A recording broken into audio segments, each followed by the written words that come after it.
children. Yet Attorney General Sessions' policy unconscionably separates children from their mothers.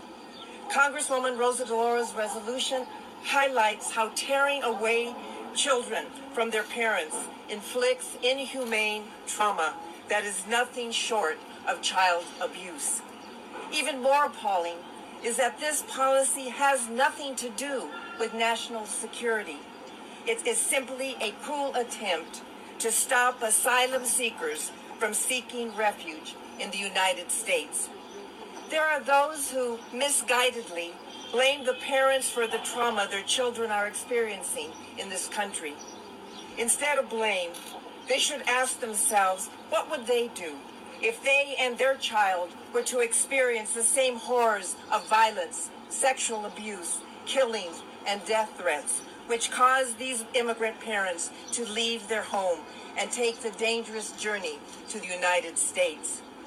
My guess is that just as these parents have done, they too would do whatever is necessary to protect their children. But instead of having compassion, the administration's policies have heartbreaking consequences. There are numerous reports from caregivers and shelters and foster homes across the country of young children crying out for their parents. One of these children is 5-year-old Jose, who whimpers for his father each night. Another child is 6-year-old Will, who wakes up crying with a stomachache nearly every night. These young children do not understand the Trump administration's xenophobic policies.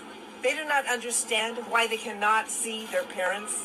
They simply yearn for their parents' love and protection.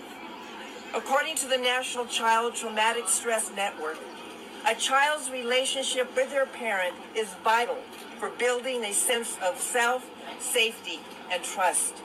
When children can't foster these qualities with their parent, they can permanently lose the ability to form meaningful relationships with individuals.